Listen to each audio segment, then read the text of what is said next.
السلام علیکم دوستو، میں آپ کی خدمت میں حاضر اس ویڈیو میں برج جدی یعنی کہ کیپریکون کے دوسرے درجے کے لوگوں کے بارے میں جانیں گے۔ برج جدی کے دوسرے درجے کے لوگ وہ ہوتے ہیں جن کی تاریخ پیدائش 29 دسمبر یا پھر 2 یا 11 جنوری کو پیدائش ہوئی ہے۔ تو دوستو، ویڈیو کو آگے بڑھانے سے پہلے میں تمام دوستوں سے گزارش کروں گا کہ میرے اس چینل کو سبسکرائب کر لیں۔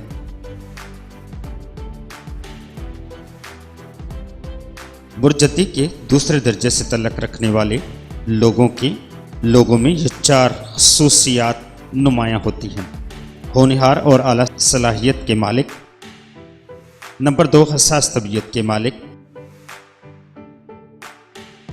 اور نمبر 3 ادبی کام کا رجحان۔ مذہبی لوگ، اس درجے سے تعلق رکھنے والے جدی لوگ دوسرے درجوں سے تعلق رکھنے والے جدی لوگوں سے بہت زیادہ تخیل پرست اور وجدانی ہوتے ہیں۔ یہ پیدائشی طور پر بحث و بیان اور تخیل کی خوبیوں سے متصف ہوتی ہیں۔ اگر یہ لوگ اپنی ان خوبیوں کو ترقی دیں تو بلا شبہ اعلیٰ پائے کے ادیب اور شاعر بن سکتے ہیں، اور یہ بات ان جدی لوگوں کے لیے بھی سچ ثابت ہو سکتی ہے جو خود کو ادب سے متعلق لوگوں میں شمار کرتے ہیں اور جنہیں اپنی اس خداداد صلاحیت کا علم نہیں ہوتا، اور جنہوں نے کبھی خوبصورت لفظ لکھنے کی کوشش نہیں کی۔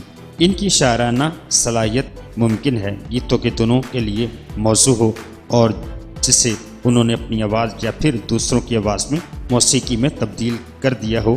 ممکن ہے کہ ان کی شاعری نے بے ساختہ بات چیت کا روپ دھار لیا ہو، غرض یہ کہ تحریری شکل میں ہو یا نہیں، ان لوگوں کے دلوں کو مسخر کر لیتی ہے جو اسے سنتے ہیں۔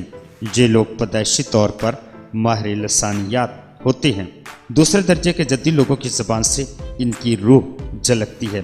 یہ بہت حساس ہوتے ہیں۔ یہ انسانی زندگی کے خوشگوار پہلوؤں اور حسن دونوں سے گہرا تاثر قبول کرتے ہیں۔ دوسرے درجے کے جدی لوگوں کے جذبات کو بڑی آسانی سے ٹھیس پہنچائی جا سکتی ہے۔ یہ غیر ارادی طور پر کی گئی بات سے بھی گہرا اثر قبول کر لیتے ہیں۔ جب کوئی ان کے جذبات کو ٹھیس لگاتا ہے تو یہ خود میں ڈوب جاتے ہیں اور اس کی باتوں کے خیالی جواب سے تسکین محسوس کرتے ہیں۔ دوسرے درجے کے جدی لوگ زندگی کے بارے میں اپنی حساس جذبات کے اظہار کے لیے تحریر کا سہارا لے سکتے ہیں، خصوصاً افسانے کے صنف میں، کیونکہ یہ لامحدود ہوتی ہے اور اس میں تخیل کی پرواز کی کوئی حد نہیں ہوتی۔ افسانے کے میدان کے لیے صحافت کا میدان بھی ان کے لیے موزوں ہوتا ہے۔ دوسرے درجے کے جدی لوگ دراصل مذہبی لٹریچر کی ترکیب و تالیف میں بھی اہم کردار ادا کر سکتے ہیں، کیونکہ یہ طبعاً مذہبی خیالات کے پرجوش حامی ہوتے ہیں۔ دوسرے درجے کے جدی لوگ مذہب سے گہرا لگاؤ رکھتے ہیں۔ مذہبی سرگرمیاں ان کی توانائیوں کے استعمال کے لیے موزوں رہتی ہیں۔ مذہبی امور کے انجام دہی اور مذہبی تصنیف و تالیف میں انہیں اطمینان و سکون ملتا ہے۔ یہ دیندار اور مصنف مزاج ہوتے ہیں۔ ان کے رنگ، دوسرے درجے کے جدی لوگوں کے ملبوسات اور گھریلو ماحول کے لیے سفید، کریم اور زردی مائل رنگ، سبز رنگ، سفید رنگ مفید ہوتا ہے۔ ویسے انہیں سفید رنگ زیادہ استعمال کرنا چاہیے۔ سفید رنگ سے حساسیت، پاکیزگی اور معصومیت جھلکتی ہے۔ سیر و تفریح اور رنگا رنگ تقاریب کے موقع پر ان لوگوں کے لیے کریم کلر کے لباس موافق رہتے ہیں۔ میزبان کی صورت میں کریم کلر کا سوٹ جس میں زردی مائل سبز کی آمیزش ہو مناسب رہتا ہے۔ دولت سے ان کو خاصی دلچسپی یہ ہوتی ہے کہ اس طرح ان کی ذاتی آزادی کو تحفظ مل سکے اور وہ دوسرے پر انحصار نہ کریں۔